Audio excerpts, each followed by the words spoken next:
Mathrubhumi news breaking വാർത്തയിലേക്കാണ്. തന്ത്രി കണ്ഠരര് രാജീവരെ റഡാറിലാക്കാൻ ഇഡിയും. തന്ത്രി പണം നിക്ഷേപിച്ച സ്ഥാപനത്തിൽ പരിശോധന നടക്കുകയാണ്. തിരുവല്ല നെടുമ്പറമ്പിൽ ക്രെഡിറ്റ് സിൻഡിക്കേറ്റിൽ പരിശോധന നടക്കുന്നു. കേരള കോൺഗ്രസ് എം മുൻ ജില്ലാ പ്രസിഡന്റും ഉടമയുമായ NM രാജുവിന്റെ വീട്ടിലടക്കം പരിശോധന നടക്കുന്നുണ്ട്. എസ് രാഗിൻ വിവരങ്ങളുമായിട്ടുണ്ട്. രാഗിൻ, ഏകദേശം 2.5 കോടി രൂപ ഈ സ്ഥാപനത്തിൽ തന്ത്രി നിക്ഷേപിച്ചിട്ടുണ്ട് എന്നാണ് പുറത്തുവരുന്ന വിവരങ്ങൾ. സ്ഥിരീകരണം ലഭിക്കണമെങ്കിലും പക്ഷേ ഈ സ്ഥാപനം എന്തോ പ്രശ്നങ്ങളുണ്ടായിട്ടും ഇതിൽ പരാതി നൽകിയിട്ടില്ല തുടങ്ങിയ കാര്യങ്ങളൊക്കെയാണ് ആരോപിക്കപ്പെട്ടത്. എവിടേക്കാണ് പരിശോധന? എന്തൊക്കെ വിവരങ്ങളാണ് ഇഡിക്ക് ഇപ്പോൾ കിട്ടിയിട്ടുള്ളത്? ഇപ്പോൾ ഇഡി സ്ഥാപനത്തിൽ പരിശോധന നടക്കുമ്പോൾ തന്ത്രിയുടെ നിക്ഷേപം മാത്രമായിരിക്കുമല്ലോ, മറ്റു പല നിക്ഷേപങ്ങളും കൂടെ തെളിഞ്ഞു വരില്ലേ?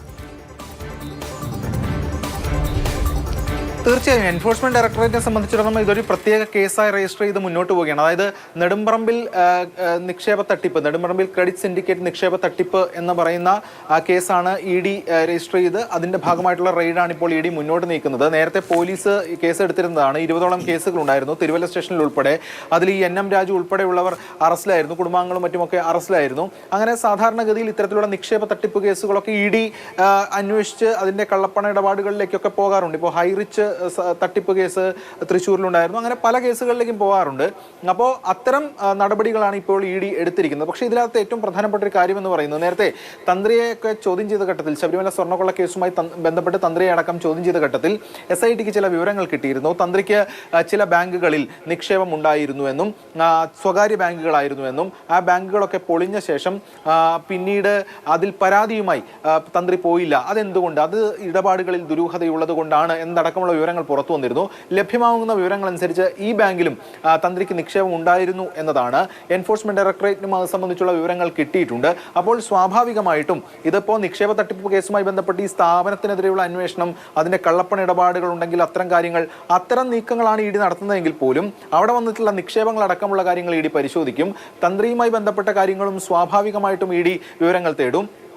അത്തരം കാര്യങ്ങൾ, അത് അതിൻ്റെ പണത്തിൻ്റെ സോഴ്സ്, അത് നിക്ഷേപിച്ച ഘട്ടം, അത് എത്രത്തോളം ആണ് മുന്നോട്ട് പോയിട്ടുള്ളത്, പിന്നീട് അതിൻ്റെ ഇടപാടുകൾ എന്തായിരുന്നു എന്നടക്കമുള്ള കാര്യങ്ങളായിരിക്കും നോക്കുക. തിരുവല്ലയിലെ ആസ്ഥാനമായി പ്രവർത്തിച്ചിരുന്ന ഒരു ബാങ്ക് കൂടിയാണ്, സ്വകാര്യ ബാങ്ക് കൂടിയാണ് ഈ പറയുന്ന നെടുമ്പറമ്പിൽ ക്രെഡിറ്റ് സിൻഡിക്കേറ്റ് എന്ന് പറയുന്നത്. അവിടെ 152ഓളം ശാഖകൾ അവർക്കുണ്ടായിരുന്നു. അതിൽ ഈ കാലാവധി പൂർത്തിയാക്കിയിട്ടും നിക്ഷേപകർക്ക് പണം തിരികെ കൊടുക്കാതെ വന്നു. തുടർന്ന് പരാതിയുമായി വന്നു. കേസ് വന്ന ശേഷം കൂടുതൽ പരാതികളെത്തി. എന്തായാലും ഇപ്പോൾ അതുമായി ബന്ധപ്പെട്ട ഇടങ്ങളിൽ റെയ്ഡ് നടത്തുകയാണ്. NM രാജു കേരള കോൺഗ്രസിന്റെ മുൻ നേതാവൊക്കെ ആയിരുന്നു.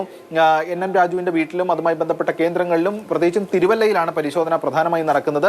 കൊച്ചിയിൽ ഒരു സ്ഥലത്തുണ്ട്. അതോടൊപ്പം തന്നെ ചെന്നൈയിലും റെയ്ഡ് ഉണ്ട് എന്ന വിവരമാണ് കിട്ടുന്നത്. എന്തായാലും ഇതിൽ 2 കാര്യങ്ങൾ പ്രധാനപ്പെട്ടതാണ്. ഒന്ന്, ഇപ്പോൾ ഈ ശബരിമല സ്വർണ്ണക്കൊള്ള കേസ് രജിസ്റ്റർ ചെയ്ത് ഇഡി അന്വേഷണം തുടങ്ങി ചോദ്യം ചെയ്യൽ നടപടികളിലേക്ക് പോകുന്ന ഘട്ടത്തിലാണ് ഇപ്പോൾ ഈ നെടുമ്പറമ്പിൽ ക്രെഡിറ്റ് സിൻഡിക്കേറ്റുമായി ബന്ധപ്പെട്ടുള്ള അന്വേഷണം പുരോഗമിക്കുന്നത്.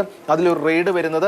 ആ റെയ്ഡിലേക്ക് കാര്യങ്ങൾ പോകുമ്പോൾ അതിൽ ഈ സ്വർണ്ണക്കൊള്ളയുമായി ബന്ധപ്പെട്ട് ബന്ധിപ്പിക്കാൻ കഴിയുന്ന ഒരു വിവരം ഇഡിക്ക് മുന്നിലുണ്ട്, തന്ത്രിയുടെ നിക്ഷേപവുമായി ബന്ധപ്പെട്ടുകൊണ്ട്. അപ്പോൾ അത്തരം കാര്യങ്ങൾ കൂടി ഇതിന്റെ ഭാഗമായി നോക്കും, അത്തരം കാര്യങ്ങൾ കൂടി പരിശോധിക്കും. നേരത്തെ ആദ്യഘട്ടത്തിൽ സ്വർണ്ണക്കൊള്ള കേസിൽ ഇഡി റെയ്ഡ് നടത്തിയപ്പോൾ തന്ത്രിയുടെ വീട്ടിൽ റെയ്ഡ് ഉണ്ടായിരുന്നില്ല. എന്തായാലും ഈ സ്വർണ്ണക്കൊള്ളയിൽ നിന്ന് കിട്ടിയിട്ടുള്ള പണം അതെവിടെയൊക്കെ പോയി എന്നാണ് ഇഡി പരിശോധിക്കുന്നത്. അപ്പോൾ സ്വാഭാവികമായിട്ടും ഇത്തരം കാര്യങ്ങൾ കൂടി ഇഡിയുടെ പരിശോധന റഡാറിലേക്ക് എത്തുകയാണ്. അങ്ങനെ തന്ത്രിയുമായി ബന്ധപ്പെട്ട കാര്യങ്ങൾ കൂടി ഇഡി പരിശോധിക്കുന്നുണ്ട്. ഇഡിയുടെ പരിശോധനയും അതിവേഗം മുന്നോട്ട് പോവുകയാണ്. തന്ത്രിയുടെ നിക്ഷേപവുമായി ബന്ധപ്പെട്ട പരിശോധന നടക്കുന്നു.